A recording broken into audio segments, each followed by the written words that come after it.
This is because of you, and God bless.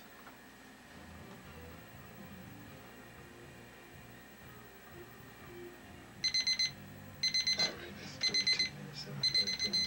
So we got 30 minutes now. All right, thank you guys. Thank you so much. Have you ever heard of Reverend Samuel Proctor?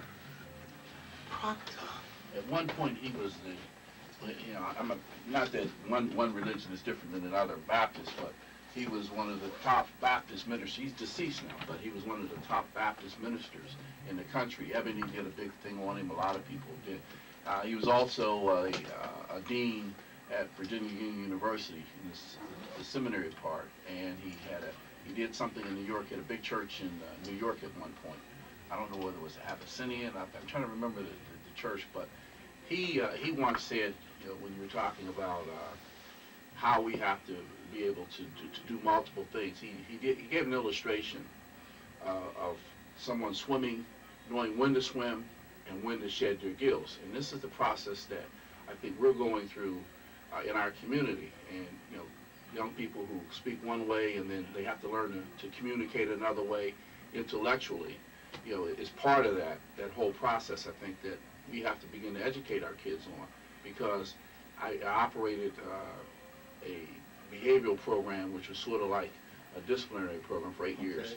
And what I found is many of the kids that we have incarcerated are very highly intelligent. Yes. And they're not there just because of acting out, but they haven't had the proper role models and mentorship, and understand that you don't have to do that to be accepted, and we have to, you know, begin to do other things to get kids accepted. Yes, without a doubt. Yeah. And that's a good point, and I'm going to use that next week as I come on at 7:45, Church of What's Happening Now, to talk about that right there, because this acceptance thing and the level that we're willing to stoop. Right.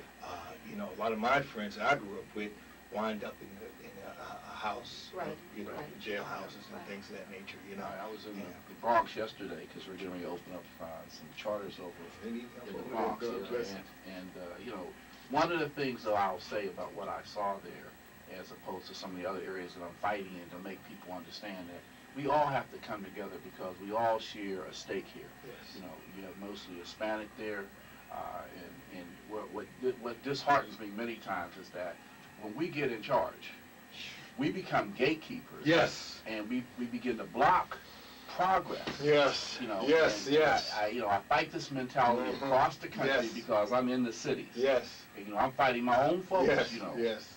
Having, you know, being a first time college from the family. Yes. Yes. You know, we have to reach back and help people understand that, you know, other people aren't doing this. I sat there with the borough president and other people, DA, and I saw, well, when we do this, we want to bring in our Hispanic people. We want to bring in black people.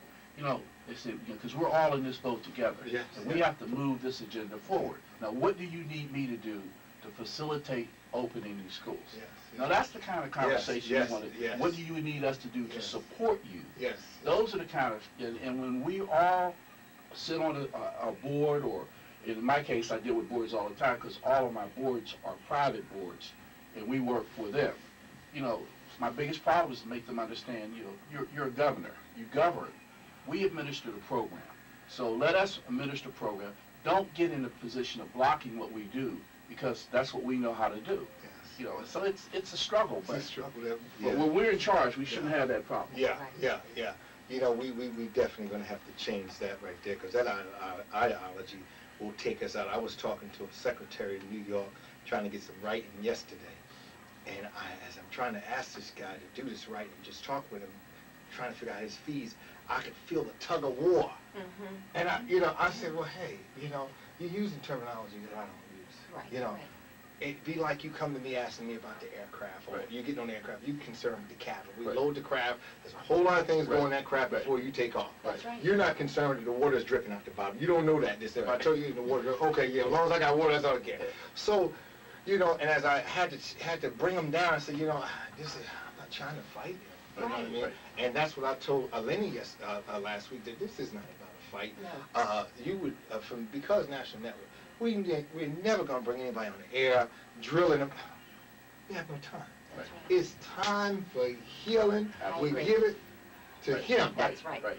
That's what we give it to him. That's right. And the rest of that stuff don't matter. No. We don't matter. No. So it was good to have you two here. Thank you so much. Bless you. Thank The church, what's happening now, excuse me, have a little gift for you. If it's okay with your husband, to give it to you. Oh, yeah, absolutely. Thank you. A Thank little you gift so and everything. much. I So, appreciate you it. know, Thank bless you. you and Bless everything. you. Thank you. You can go around and meet him. Well, I'm gonna, they come around.